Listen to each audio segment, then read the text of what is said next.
Oh, it's unbelievable. How easy is LeBron's path to the finals? It's good being king, isn't it?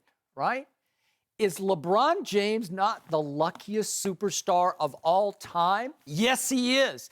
You know, Rob Parker, the day after the Super Bowl, proclaimed Tom Brady the, what do you call it? Loat. Luckiest of all time. I think the king gets crowned in that category also, luckiest of all time. Just to refresh everybody's memory, Ray Allen saved LeBron's legacy. I'm going to bring it up. I got to put it in this perspective.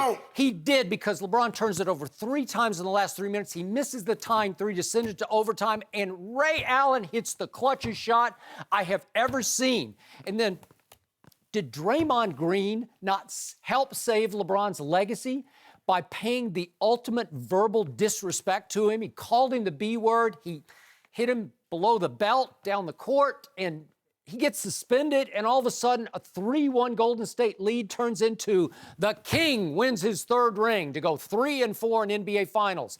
Without Ray Allen and Draymond Green, the king would be 1-6 in the NBA Finals. That would be horrendously bad. Now it's a passable 3-4. Oh, so it's passable, It's just passable 3-4. I mean, it's not great, but everybody says, it's okay, it's LeBron. He's right on Jordan's heels at 3-5. He is. How? How is he right on? Oh, he's going past him at 3-4 when Michael went 6 for 6 in NBA Finals with 6 MVPs. But we don't want to get off on that right now. Montana went 4-0, but Tom Brady passed him. Stop it. See? Just see stop what we it. did? Yeah, I see what we did.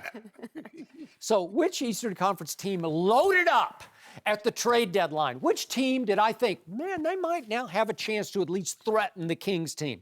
It was Toronto with Ibaka and P.J. Tucker, who's one of the top perimeter defenders. And I thought, with P.J. Tucker and DeMarre Carroll, maybe you got a chance to sort of run 2 guys at LeBron and at least make it hard on him. Take a little pound of flesh out of him, make him work for his points and his assists. And what happens? Right on cue. What happens, Skip? Kyle Lowry, their leader, their driving force, their best shooter, although you could DeMar argue, DeRozan. I know, but when Kyle gets going, man, he is tough to stop. He breaks his shooting hand wrist. And you don't think that's horrendous at this point? And they say, well, we hope he'll be back by the playoffs. Baloney. He's going to come back and get his stroke back in time to beat the King in the play. They're done. They're over. They're out. I'm writing off Toronto. I didn't give them much shot anyway. What happened in Boston? Danny Ainge decided, I'm not going to make a run at the King just yet. I'm going to let him get old. I'm going to let him get a year older. So I'm not going to pay the price for Jimmy Butler, and I'm not going to pay the price for Paul George, because we're just going to stand pat. And all of a sudden, look what's happened to the Celtics. They got post-deadline hangover. They're 1-2 since the deadline. They lost at home last night to Atlanta. By 16. 114-98? Are you kidding me? Which brings me to the Dallas Mavericks. Who in their right mind would have thought before this year, when Dallas was projected as a playoff team, that Deron Williams and Andrew Bogut would be such non-factors, dare I say such busts, that Dallas would deem both expendable. They would cut both of them and get better. Get better. Because Dallas, as we speak, is only 2 games out of the 8th spot, not because of Bogut, not because of Deron Williams, but because of Yogi Ferrell, an undrafted free agent rookie out of Indiana, who's suddenly their new point guard. He beat out Deron Williams. He made him expendable. And because of Steph's little brother, Seth Curry, he's starting to stroke it now. All of a sudden, those 2 players, obviously they have Harrison Barnes and they have Wes Matthews, but all of a sudden Dallas looks a whole lot better because they cut Bogut and they cut Deron Williams. So why are you mad that Cleveland's about to sign him? Perfect. It's just what the doctor ordered for LeBron James. So now I had to sit last night watching the Cleveland game, and they had Deron Williams on TNT. What do you say, Skip? So excited. I can't wait to play with the King, and it's a perfect fit, and he looked like a new man, because I'm sure he is going to be a new man. We haven't heard from Andrew Bogut yet, but clearly he's going to be on a revenge mission to get even with Golden State for deeming him expendable last year in favor of Kevin Durant.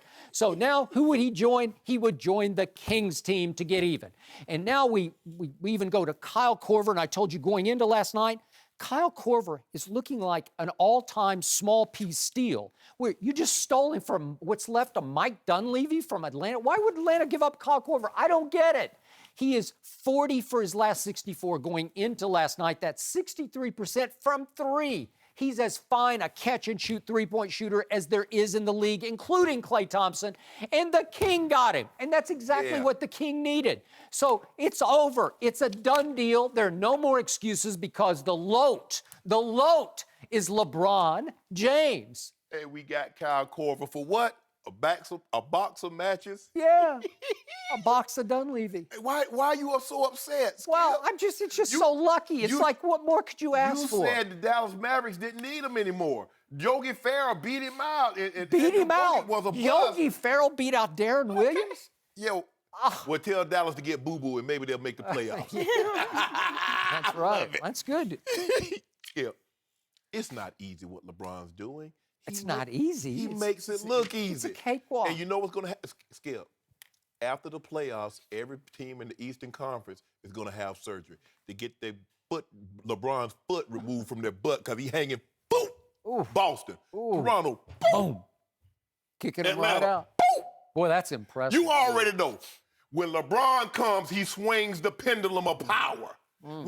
Ever since year 3 or 4, if you wanted to go to the finals, you had to beat LeBron. Whether he was in Cleveland or he went to Miami. When he went to Cleveland, when he was in Cleveland, if you couldn't beat LeBron, you couldn't represent the Eastern Conference. Yep. He went to Miami. If you couldn't beat the Heat, you couldn't represent the East. If you can't beat him now, you can't represent the East. And he coming. So, He coming. is there any way they're going to sweep all 3 opponents? Aren't they going to go 12-0 to the finals? We're not worried about that. We're not worried? Whoa, Skip. Whoa, Skip.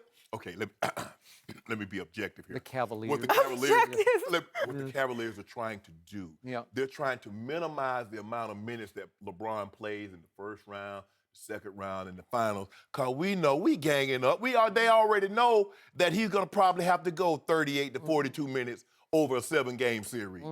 We already know that. So you know that. Or we, as you call them, you already know that you did not have to give up Kevin Love, and he says it's just minor surgery. He's going to be back. Yep. J.R. Smith is due back pretty soon, I think, right?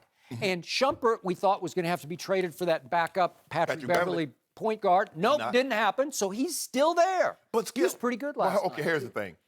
Toronto had 2 All-Stars. They've had 2 All-Stars the last 2 years. They couldn't beat LeBron. Now they got Serge Ibaka. They weren't going to beat. You remember when Serge Ibaka was with James Harden, Russell Westbrook, and Kevin Durant? Do I? And LeBron 4-1? Got that broom? They're all babies. Okay. Yep.